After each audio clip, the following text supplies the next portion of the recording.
Namaste, and welcome to our continuing series, Explorations in Savitri, with our beloved Alok. You know, when we read these cantos, especially these next books, no one could say that Sri Aurobindo was distant and detached. Yeah. No one could say that. They are just so filled with love. Well, that is the essence of creation. So, without love, there would be no creation, and no way that creation can go back to the Creator. Love is the power which has plunged itself into creation. Love is the power that takes you back to the Creator. Yes. And the Divine Mother is of course, embodiment of that love. So we're in Book 4, the Book of Birth and Quest, and we begin Canto 2, the Growth of the Flame. So, as I've been saying, the background is that Sri Aurobindo is describing the birth, the process of avatarhood, the purpose of avatarhood, and how the avatar leaves an example for us to follow in the life, and through all these lines, through the life of the avatar, the Divine Mother, Sri Aurobindo is also describing to us some profound truths. So, though normally education starts with the senses, that's how in at least Montessori they start with the senses and go up further and further. But when Mother was asked what is the normal process of development, she said it starts with consciousness, the Shakti. And then you go through that whole process, meaning thereby there is a consciousness which, as a child, we are in contact with it, and then that begins to unfold itself through the senses, through the sense of aesthesis, through the heart, emotions, and through mind. It begins to blossom. But consciousness is the primary seed. So, what we read in the previous canto is primarily the consciousness that the Divine Mother has brought with her. She is an embodiment of the new consciousness. She is an embodiment of the heights to which human beings still don't have an access. So, that we read in the previous canto. Now we are going to read how this began to blossom in her. And we'll see that, as you rightly pointed out, that Sri Aurobindo's yoga being an integral yoga, every aspect of the being must develop and eventually find its spiritual and divine fulfillment. So this is not a yoga where you dry up the senses, dry up the heart, and say, thought has no utility. Kill the emotions. Kill the emotions, and all that is needed is I'll seek the one sitting in some cave.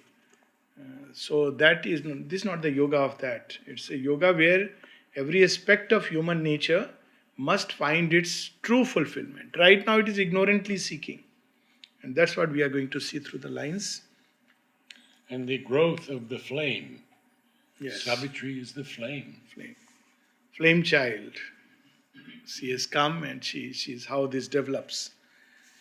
And first Sri Aurobindo describes the best settings in which blossoming takes place naturally. Unfortunately, we have lost it and we have tried to recreate it with artificial means. A land of mountains and white sun-beat plains, and giant rivers pacing to vast seas. A field of creation and spiritual hush, silence swallowing life's acts into the deeps of thought's transcendent climb and heavenward leap. A brooding world of reverie and trance, filled with the mightiest works of God and man, where nature seemed a dream of the divine, and beauty and grace and grandeur had their home, harbored the childhood of the incarnate flame. If you look at the life of Savitri and go into the historical aspect, Savitri was actually daughter of the mountains, like Parvati is daughter of the mountains. She was born into the mountainous region, which today is in Pakistan. Yeah, Gilgit-Baltistan. If you try to locate that whole region, Madra kingdom. So she calls herself Madran. So she belongs to the Madra kingdom, just as Satyavan belongs to the Shalva line, which is in what it today would be modern Himachal Pradesh. Both are children of the mountains. This will be symbolic. And of course, where mother was born and brought up in, her present incarnation is also a land full of beauty. If you look at, France of that time, now of course, beauty has probably changed into all this high-tech and technological equipment and advancement. But it's still beautiful. Still beautiful, no doubt about it. At least, that's what I feel the difference. In India, we have shunned beauty and we have neglected it and not allowed it to develop. So many spots I have seen in India, wherever I have gone, which are exquisitely beautiful, which can be developed into a massive place. But they are just left to, wither away and into wildness. And many places where people even don't know, you just accidentally chance upon them. Oh, this is so beautiful. So, but in the Western world, they've cared for it and something very nice. It itself refines, brings a certain refinement in the being, a certain degree of culture. So we have lost that because of the Mayava, delusionism. Life is meaningless. Bhaj Govindam, there is only beyond. All this is illusion. And we have to teach to illusory beings about illusion. And the teacher and the taught are both illusionary creations. So it's also absurd. But India is the land of Shakti. That's what we must. That's what Savitri is about. She is the Shakti. The first 10 lines that you read were one sentence. Yes. And I couldn't stop because, it was flowing from one to another. Can't stop. Normally I can pause, but it's just flowing into silence of thoughts. So if you stop, it will cut away the sense. Exactly. Sometimes you can pause, but here there was no way you could pause. It's one description of the place. And we wish one day education will become like that. There will be no more schools. And there will be just nature. And there will be some guides. And you are in nature. And you raise questions. And you come back and the master tells you about what all you have observed. That is real education that grows organically through life. Now it's so artificial. A for apple, leaf is green because of chlorophyll. You learn physics, you learn mathematics, but you can't deal with life. You don't know how to handle your emotions. There is the jungle out here. I saw a video the other night on an American Indian seer. And he says, America is dying. Now that's very strong, but Yeah. I understand his point because he says we have lost contact with nature. Yes. It's a pity because you see this ancient fable of Satyakam, who is taught by the Guru about the highest knowledge, which is Brahmagyan, just by sending him into the forest with 100 cows, and the only command is come back with 400. By the time he is adult and he has got Brahmagyan, because you are learning through everything.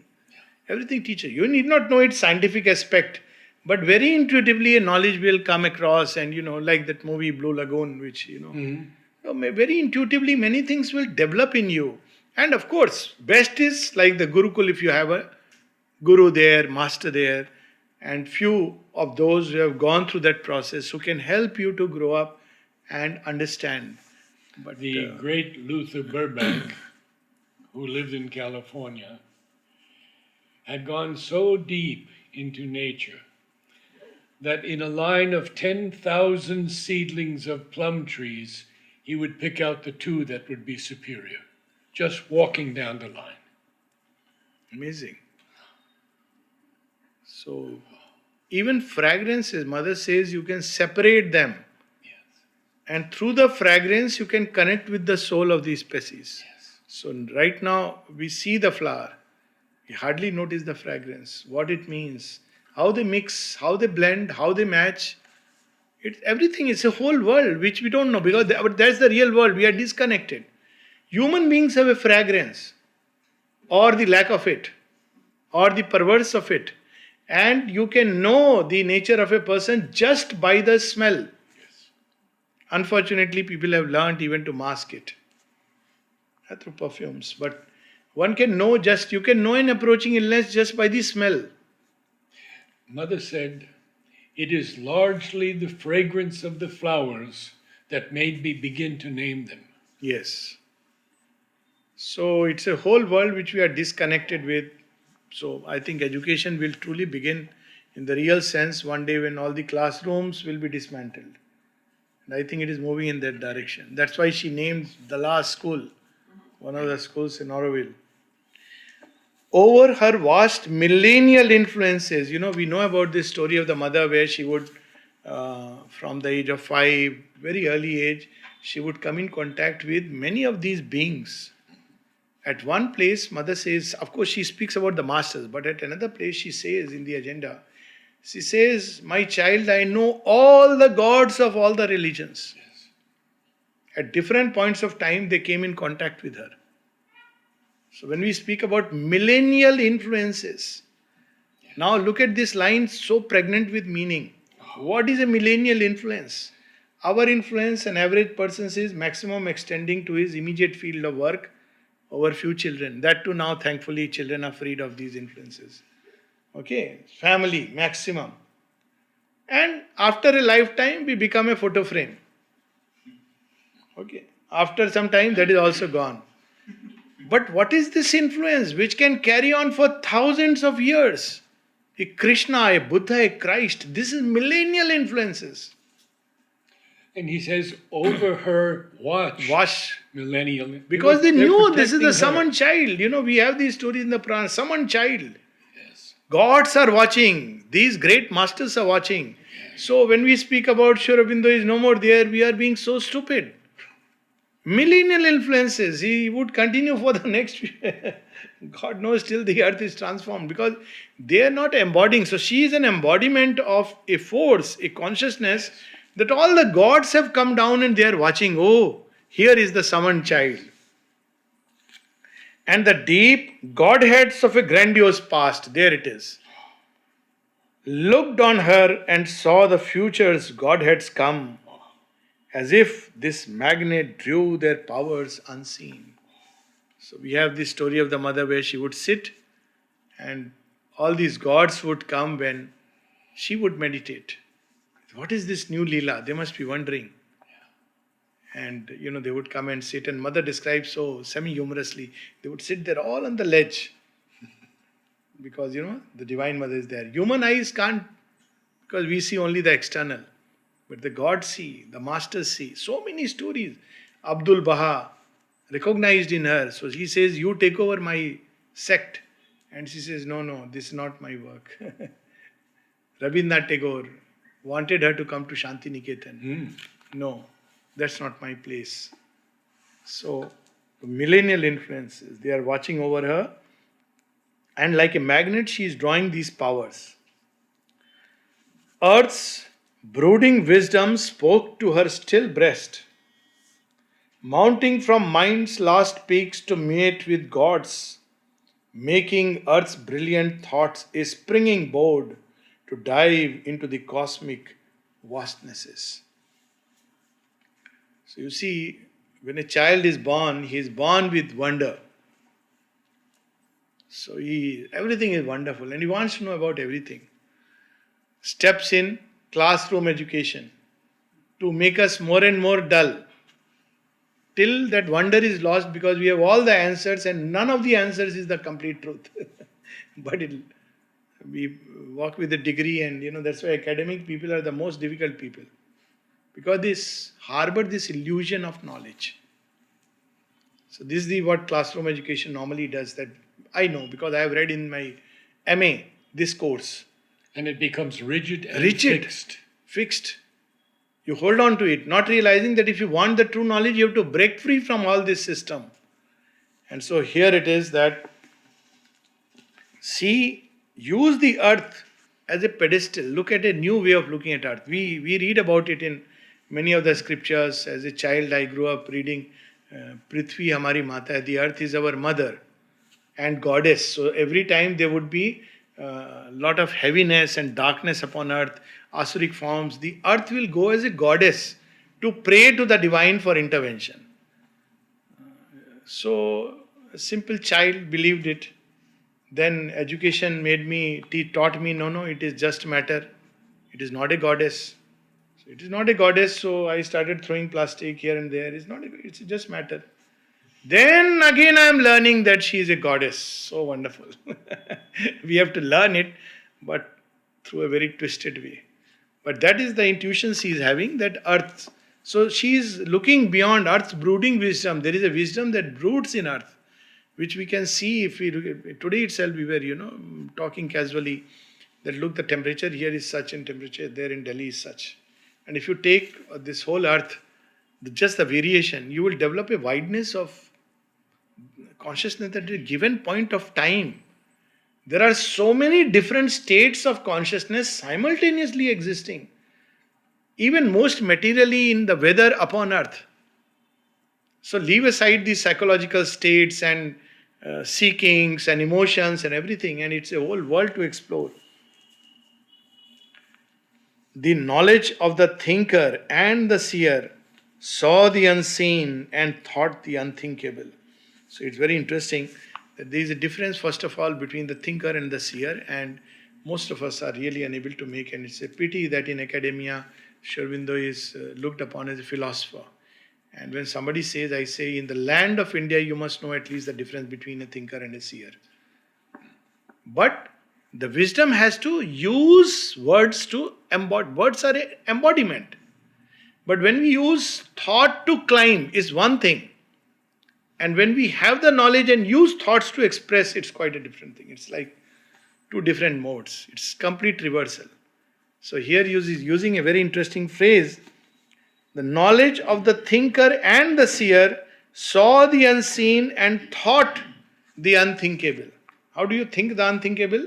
It means that which is beyond thought is taking a body of thoughts and words and speech and expressing itself. Opened the enormous doors of the unknown, rent man's horizons into infinity. So our horizons are now limited by the mind and senses. Senses construct reality and the mind adds color to it. So somebody recently sent a WhatsApp video. Some people get very excited about these things, that touch this picture and it'll get colored. Well, that's what has been happening all through life. Senses shows a picture, the mind adds colors to it, the colors of emotions, the colors of perception, mindsets. Oh, it fills the color and we are trapped within it, our own created. But truth is beyond. The spiritual consciousness is beyond. Some beautiful lines again.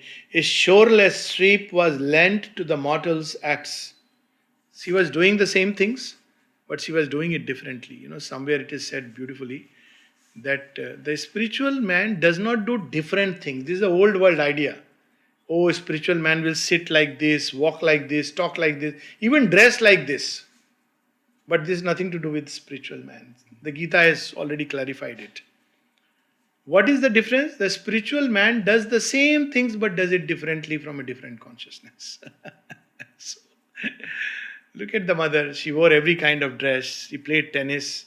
She did many things, and that's what her life is meant to reveal. What is the true spiritual consciousness? So, now she is revealing, now step by step Sri Aurobindo is revealing to us.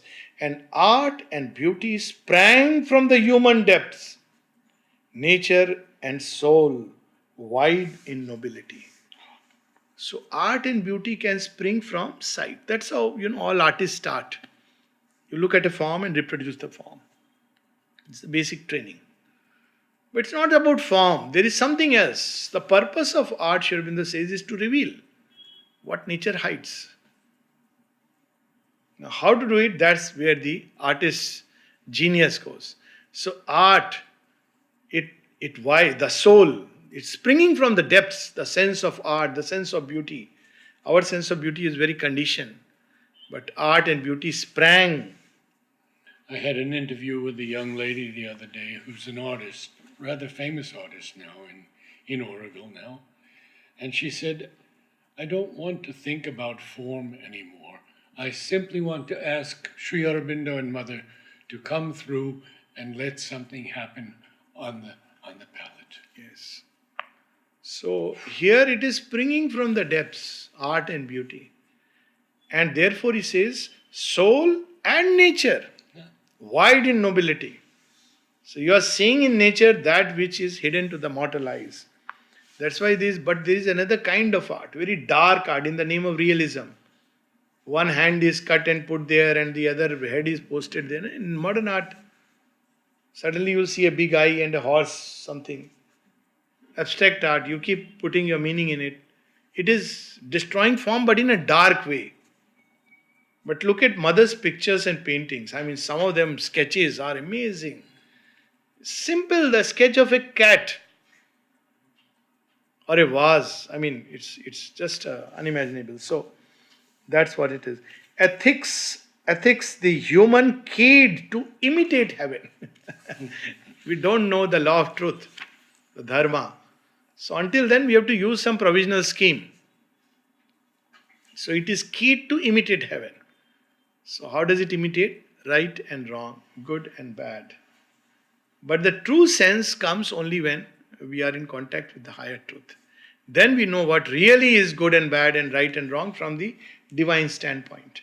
But otherwise, at a human level, keyed to imitate heaven. So, the harmony of a rich culture's tones refined the sense and magnified its reach to hear the unheard and glimpse the invisible. So these are senses which we have lost, which automatically will develop as the consciousness develops. And taught the soul to soar beyond things known, inspiring life to greaten and break its bounds, aspiring to the immortal's unseen world. So one has to look beyond. We get trapped by what we are seeing. We get trapped by what we are hearing. And one of the methods she recommended is to go past. So I have seen it works very well in people often say how to know about human nature.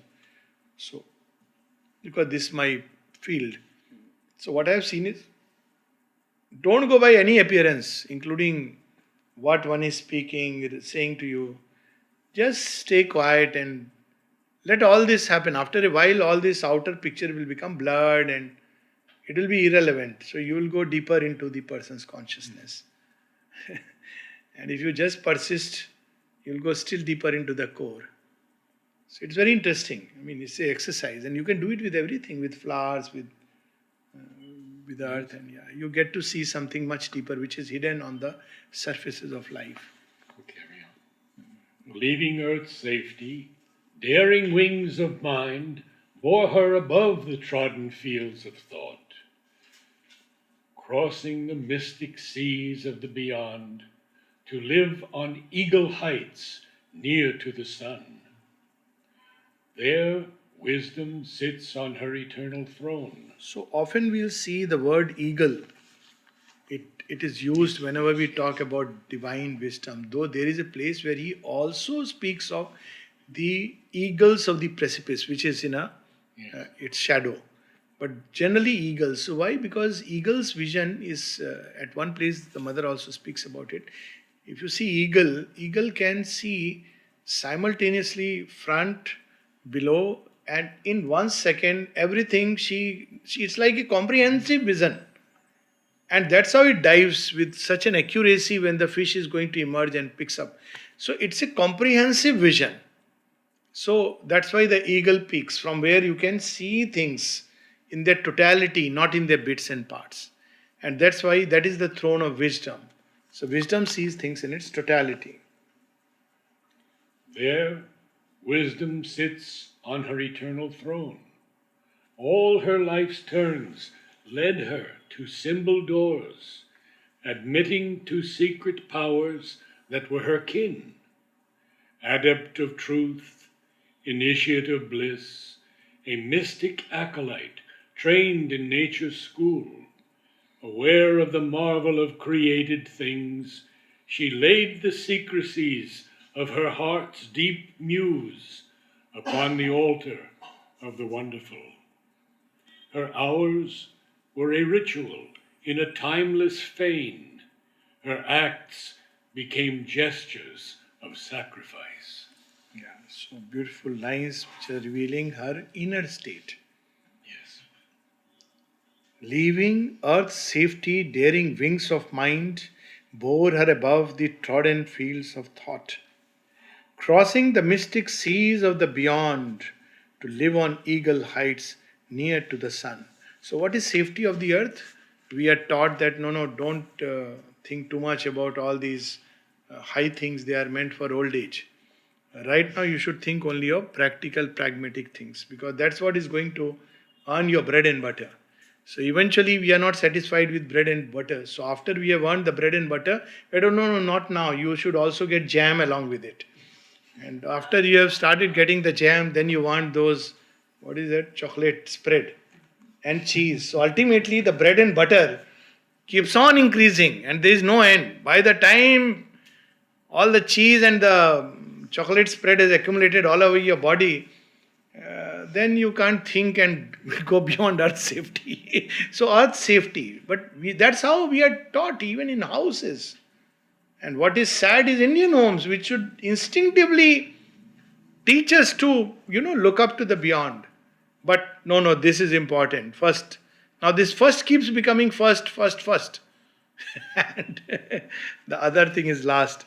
So, but she has crossed the barrier of earth safety. And yet, children, in your dreams you fly. Yes. And you reach all kinds of places. These are the most important things. Also, at one place, very interestingly, when Sri Aurobindo describes in the Indian context why there was a fall. So he has given different reasons like Shakti, we stopped worshipping Shakti, then illusionism.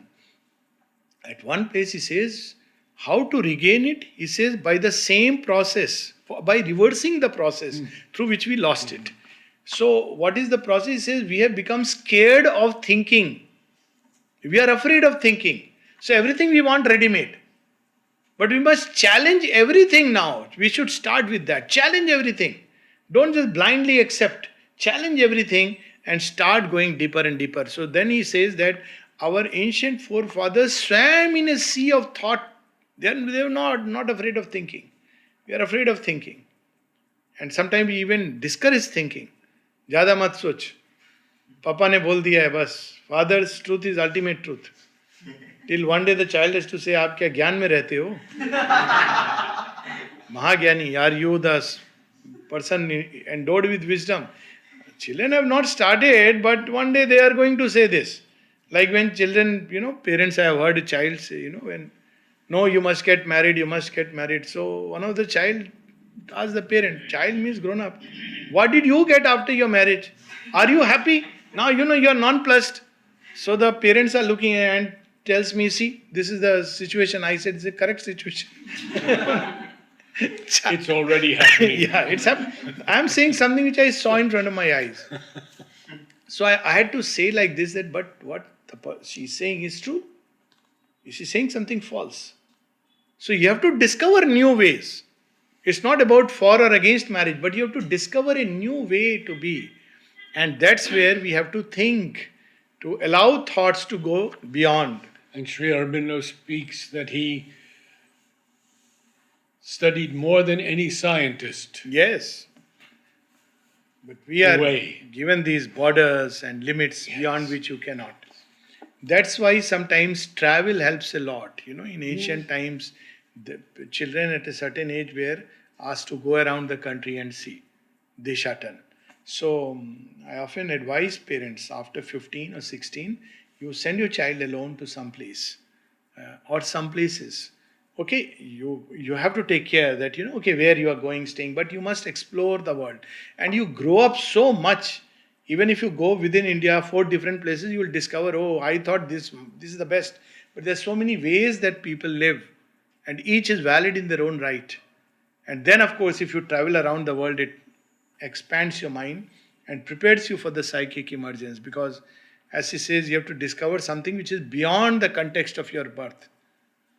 Time and space. Because psychic is not limited to my parentage. So, so all this helps. All her lives, their wisdom sits on her eternal throne. All her life's turns led her to symbol doors, admitting to secret powers that were her kin. All the life's turns. How they lead to secret powers? Because when we face challenges, we can either have stock ways of dealing with them, or we discover from within the energy, the power, the knowledge which is already there. And when we are faced with the challenge of life, we face it. So, in practical terms, it means when children go through issues, don't give them ready made answers and ready made solutions. Tell them, okay, what do you think? What do you feel? What do you feel you should face this issue? And then they will begin to face the challenge while you are there. That's how divine operates. Divine doesn't come and drop a book into our hands and say, you read it, you will find the answer to the situation you are facing. He teases us, challenges us, till finally one day, if we are fortunate enough not to meet a Panditji, suddenly some knowledge bursts forth. That's the beauty of it. So Panditji will tell you, do this Rahu Kalam, this Dosham, and he'll put everything in a fixed format. But life doesn't run in fixed format, nor the divine lives according to fixed format. So that's why people who give fixed formulas of life, be a little careful. When Swami Vivekananda was asked, you speak so beautifully, why don't you say some do's and don'ts? He says, that's not my task. Awaken and inspire and leave the rest to happen from within. Yes. For each one. She laid these now comes some marvelous lines. Adept of truth. So adept, somebody who is already an expert. Adept of truth, initiate of bliss. So on the basis of truth, you initiate a whole road to bliss. Mystic acolyte trained in nature's school. So acolyte are the, assisting priests. So, who is the priest of the sacrifice in nature? It is the divine himself. So you are assisting. Yes. You are a mystic acolyte in nature, trained in nature. Nature has taught you the law of sacrifice. So it is the divine who is conducting the sacrifice, but you are assisting in the process. So she is a mystic acolyte. So it's so wonderful. Aware of the marvel of created things. So the wonder and marvel we have lost. Aware of the marvel of created things, she laid the sacrifice of her heart's deep. She laid the secrecies of her heart's deep muse upon the altar of the wonderful. So all knowledge itself was offered back, and all that she was musing within. Practically, how to do it? Well, communicate with the divine. Write all that is happening inside you in a diary. Speak to her, and slowly you will see that it is getting changed. But what we do is, in our own little circle, we begin and end our life. And worst is when we talk to relatives to get an advice. Most dangerous thing. Those who have done it have invariably, miserably failed in life. Please, our relatives are very difficult people. Maybe one or two may be good, but no, they are called relatives, not absolutes. And everybody will come with a word of wisdom. Then there are friends, all kinds of friends. Everybody will give you 100 advices until you are left confused. Especially in India, if you have an illness, God forbid. From you drink this milk, you put this kadha, to do this. So one day, I recently saw, so somebody said, you try this, you try that. Though I'm listening after some time, somebody said, if I knew you had cough, I would have got haldi milk. I would have said, thank God, I would have thrown it down the drain. And no, it is very good. I said, yeah, but I don't want to remember the illness. I'll be fine. My method is different. My method is just ignore it. Till illness runs away, says this fellow is giving no attention.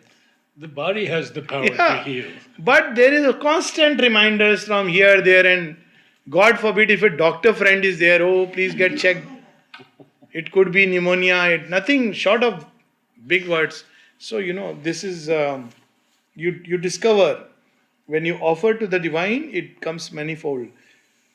Her arts were a ritual in a timeless fane. Her acts became gestures of sacrifice. So sacrifice is not just lighting a fire and putting things there. Sacrifice is when you no more live for the ego and for your selfishness, but offer everything at the altar of the all wonderful. Do with it whatever you want.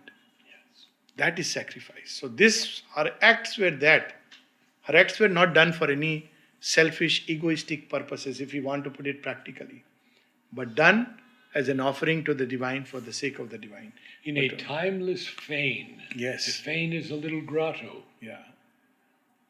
Could be along a small road in the woods, yeah. in the plains. Yeah. But even in that, the state, it's not like, again, sacrifice when I'm doing it, what result I am going to get after 5 years. Divine is very smart. He will outsmart you. But timeless. Timeless fane, yes. Doesn't matter. So I use this often, this analogy that there is something called a divine development bank. It's the only bank that doesn't crash. Keep offering everything there. When you need, what you need will be given to you. You don't have to worry about it. DDBI, don't forget.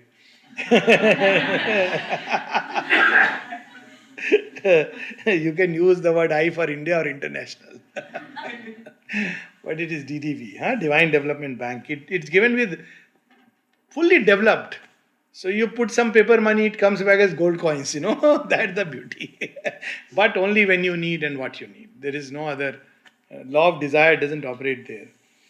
Invested with the rhythm of higher spheres, the word was used as a hieratic means for the release of the imprisoned spirit into communion with its comrade gods. So again, now from art and poetry and art and sculpture and painting, Shobindra is taking us to how did she, what does a divinely realized person, how does he speak? So he's saying the word is not just to debate and discuss and argue a viewpoint, prove a point, win a debate. No. It is used as a hieratic means. Yes. Look at the word. So it is like for the release of the imprisoned spirit. A word, a phrase, a sentence is enough to sometimes unlock a door inside. Yes. And it's used as a means to uplift, to inspire, to awaken, to open a door towards higher things. That is the real utility of the word. And we know Shubindra said the word has power. Even the most ordinary word has power. But we know how badly we use it. And one of the signs of utter degeneration that happened in Indian life, I mean, you wouldn't have experienced it, but I've experienced in the northern side, when people used to use and abuse in every sentence they uttered. I don't know if anybody, I think some people would be aware. It was a way of life. When I grew up, and even people who are religious and everything, and it just was picked up. The worst kind of abuse. Every few sentences, even to a friend you are addressing like that. When I grew up, it was like a deep revolt. And I said, what is this nonsense? You guys, I mean, you don't know what you are speaking. Oh, he's a rebel. So, no, we don't mean it. I say, if you don't mean it, why are you using it? That means your words have no meaning because, and it is accepted. That's, it's a sign of utter degeneration when we accept something which is false and dark. The least we can do is to say it is not accepted, not acceptable, not done, whoever it be. You look at Western movies and they're filled with it. Yeah, it's filled with it. And often it has become a way of life, of communication. Yes. So now, but what is the power of the word? This is the degradation of the word. And Mother says it can go to a point where it can become a means for spiritual suicide. And then people speak about spiritual consciousness and, I don't understand, Savitri. First start with these basic things. At least let the word be a word of truth. Start with this practice. Then the word of truth will open its doors. It works both ways. A whole sadhana of word. So the word has power. And we let this power be used by anger, fear, dark kind of, criticism and everything possible. Jealousy, hatred, crassness. But what Savitri was using the word as a hieratic means. So when she spoke, there is a prayer of her where she says, yesterday when I spoke, your light expressed itself through my mouth. And that's what she described with experience with Abdul Baha. Abdul Baha tells her, today I am not well. He was son of Baha'u'llah, the founder of the Baha'i sect. So he asked Mother to speak. Say, I am not well. Will you speak? She says, but I don't speak. So it doesn't matter. You just sit there and speak. Exactly the same experience like Sri Aurobindo when he said, how will I speak? Because my consciousness is silent inside. He said, no, you just go to Narayana and speak. He says, okay. And read that speech. It is there in Collected Works of the Mother, Volume 2. And then she says that when later on, much later, than when I was asked to speak, I just sat there. And it was the light which was expressing itself. So, word can be used in this way. Even everyday words. It's not that one has to speak something. Just a simple word like, look, have a beautiful day. Or simply, you look beautiful. When a person says it with the inner consciousness of beauty, then it awakens the deeper beauty inside. It's not about physical, but something much deeper. These are the words which, can awaken. And that's why mother's bonjour. Oh, yes. You hear it. Bonjour, my child, good morning. It's like, it looks like, whatever time you hear it, looks like, oh, bonjour, Yes. good morning. When we began the Om choir, Mother told us many things, but the one thing she said, have no preconceived idea as to what will come down. Beautiful. So here we have invested with the rhythm of higher spheres. The sign of a word which is in contact with higher reality is that there is a rhythm in it. Its tone itself changes. You look at Sri Aurobindo's prose writings, synthesis of yoga. It is poetry in prose. There is a rhythm in it, so it carries that rhythm. If you hear mother's words, not read it, hear her words, you will feel that you are listening to some music. After some time, it's like wonderful. Like it doesn't matter what you are understanding, just the word when she is speaking. So invested with the rhythm of higher spheres, which is the mantra. Word lifted to its ultimate heights is mantra, and stage should come when whatever you speak becomes a mantra. Invested with the rhythm of higher spheres, the word was used as a heretic means for the release of the imprisoned spirit into communion with its comrade gods. Or it helped to beat out new expressive forms of that which labors in the heart of life. And Sri Aurobindo has used this very effectively. New expressive forms. Words he has used amazingly, and in Savitri I have several times given examples. Sometimes even simple words like and, yet, if, but are used so amazingly powerfully that it uplifts a sentence to magnificent heights just by using the word yet. Absolutely. There will be a whole passage, and suddenly there will be one last line where he has just started with yet. And that changes the sense of the sentence much more powerfully than if those lines were not there. So, he has used it so beautifully. So, that forms which are hidden in the heart of life. So, that's why when Gokak was asked by someone, do you really think that, about Sri Aurobindo's English, what do you feel about it? Because a lot of people don't understand. This is English. They try to no, this comma, this full stop, this should be like this, it should be like that. So he gave a very beautiful, befitting reply. He said, no, Sri Aurobindo does not speak English. Yes. What Sri Aurobindo speaks is English. Yes. Now, just what you're referring to in that next sentence, he begins the sentence with or. Yes. Or, after a period of God. Yeah, so absolutely. Just what you were saying. Yeah. Or it helped to beat out new expressive forms of that which labors in the heart of life. Now you see that contrast. On one side, it is releasing the imprisoned spirit. On the other side, it's beating. Now, if you look at the word beat, it's a little harsh. But what is it beating? Forms which are not ready to be born. It is bringing them out by the power. So, on one side, it's a mantra which is lifting up. On the other side, it is a mantra which is wings of power. It's burning with wings of power and with those fiery wings, and it gives a new form, new expression. 2 more lines and then we can stop. 3-4 lines more. Some immemorial soul in men and things I'll read from beginning.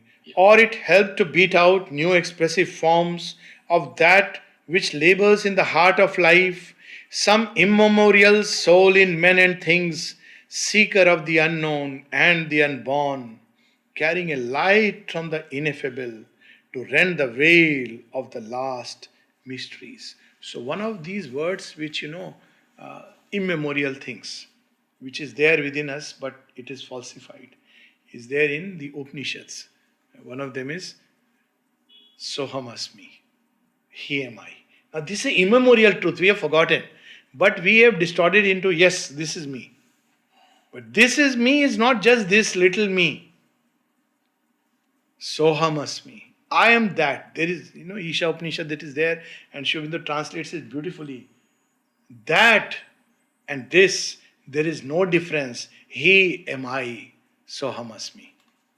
There is another very powerful word which can unlock the doors is Tattvamasi. Thou art that. Thou art divine. Just imagine if every day we remember this. I am in my deepest essence divine. So whatever people may say, you are a fallen fellow, you are useless, you are a failure. Okay, I am the divine who is going through failure, it's okay. The divine can fail, can't he? For the joy or delight of experiencing failure, what's wrong with it? But I am divine. Fallen, what is that poem? I triumph when downtrodden. Yes. Like that. So this is how the word can become a means to awaken us. And of course, Sri Aurobindo's writings are full of every word, every sentence of Savitri unlocks a door. So with And these, as we end with this, to rend the veil of the last mysteries, to tear it. He speaks often of the veil, to tear the veil. the story of Sri Krishna, everybody has heard, and everybody knows about the childhood and everything. He went to school at Sandipani Ashram. But how did Sri Krishna recover the Brahma Gyan? He is described in the Gita as this is Brahma Vidya, Yoga Shastra. Do you know how he recovered? Who was just like with Sri Aurobindo, there is no guru like that. But one word from Lele Maharaj, Vishnu Bhaskar Lele, was enough to open everything. And he said the word in English. Thoughts are coming. Yes, I can see it. Reject them. And then, when he has to go out, how will I act in the world? Do you feel the divine Narayana inside? Yes. Act according to that. Now, one word. Same way, Sri Krishna recovered it with one word from the Rishi Ghora. Sri Aurobindo describes it in Essays on the Gita. Go back and Google search. What did Rishi Ghora say to Sri Krishna? And it's not just one word, it's described in few lines, just like Vishnu Bhaskar lately. But the core of it was that I am that. Yes. So this is the way, sometimes one casual passing phrase can change your life. For me, it was Sri Aurobindo's all life is yoga. For King Janak, he got the Brahma Gyan while striding across the saddle of a horse. So this is the power of the word, that sometimes one word can unlock. And for Kalidas, paradoxically, it was that you are an idiot. That changed his life. Yeah. I'm an idiot? Okay. I am Kalidas. He will give me all the knowledge. So the power of the word, and we should use it so carefully. And it has the power of the mantra in it. It can be lifted up to what heights. It can help humanity and earth become so much better, provided we cultivate this power and uplift it, transmute it. And one of the ways to do it is simply by reading Sri Aurobindo and Savitri.